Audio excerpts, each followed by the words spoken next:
रित लग गई ते तुसीं सब भैन भरावां ने दुआ करनी है कि रिक्वेस्ट है तुहाडे कोल कि अल्लाह ताला मैनूं सेहत तंदरुस्ती और लंबी जिंदगी अता फरमाए।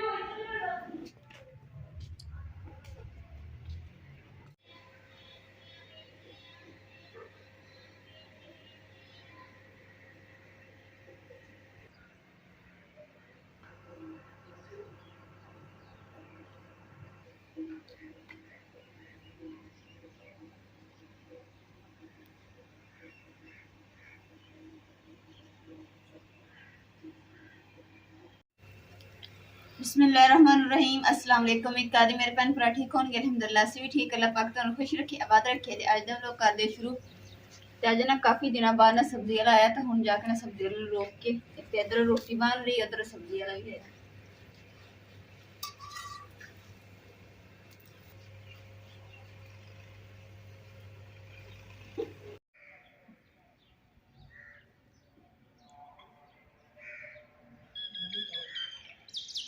कड़ियां नहीं टिकन लग गई की बूंदा बारी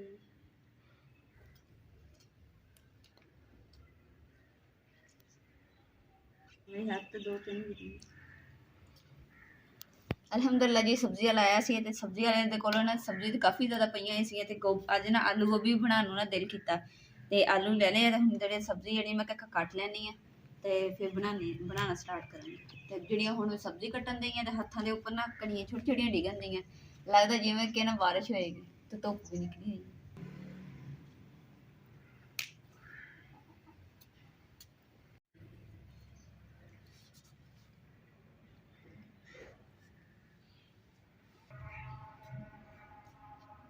मेरी तबीयत नहीं सही लगी, मेरे बैठे नहीं जा रहा, ठीक है। मेरी ना थोड़ी तबीयत ना ख़राब जी लग रही है, तो जिवें ना दिल पता बीपी लो है कि की हिसाब किताब है तो समझ नहीं आ रही हैगी। तो मैं थोड़ी देर ना रेस्ट कर लैनी। अम्मा जी ने मैं किया कि सब्जी तो मैं कट ली है, तो लसन जो ना मैंने छील दी हो, तो फिर जो मैं थोड़ी जी बेहतर होंगी ना तबीयत, तो मैं फिर हांडी बना दी। मैं अम्मा जी ने किया कि ना थोड़ी देर लेट जाया अगर तो कोई फर्क पैंदा ना तो फिर तो ठीक है, जे नहीं तो फिर ना इमरान कॉल करते हैं तो डॉक्टर को जाके चैकअप करवाओ। तो मैं लेट के देख लैनी, शायद अल्लाह ताला खैर कर।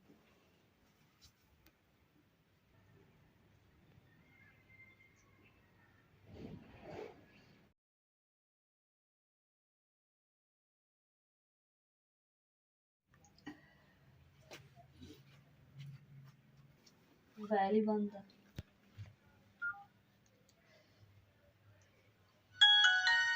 मैं ढूंढ के करनी है।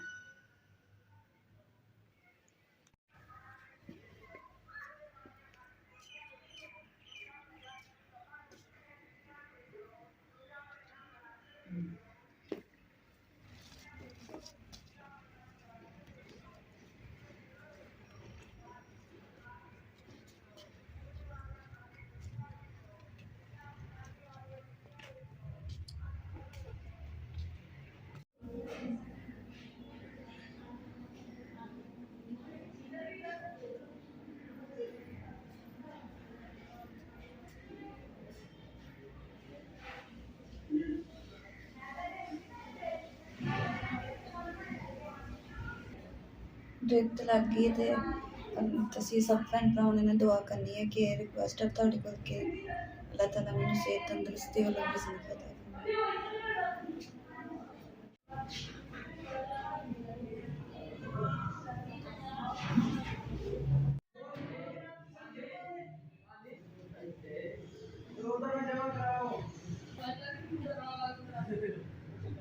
हाँ मैं तेन पकड़ लवा ये उतर आएंगे सीढ़ियाँ तो उतार दे। चलो इन तुम लै चलो आ छापर भी फड़ो। दवाइयां चक लियां सी? हाँ जी आई सी कोल खाया तो तेन की होया? अम्मा जी चेक कराउण गई सन कि जो तबीयत इदा खराब होवे ना तो तुसीं उस टाइम मेरे को आ जाना चेक कराउण वास्ते। ते जेड़ा ना उन्होंने दसाया बोतलां तीन दसियां सी उन्होंने, ते एक लग गई ते उन्हें क्या कहना 2 बोतलां होर लगनियां वा ते भी तुसीं आण के ना टाइम ते लगवाओ। और काई गल पाओ बच्चे दी कोई दवा वारी एक वारी बोतलां जेहड़ियां ना एक दिन छड्ड के एक दिन लगवाणियां वा, ते जेहड़ियां गोलियां वा ये रोज दी एक खानी।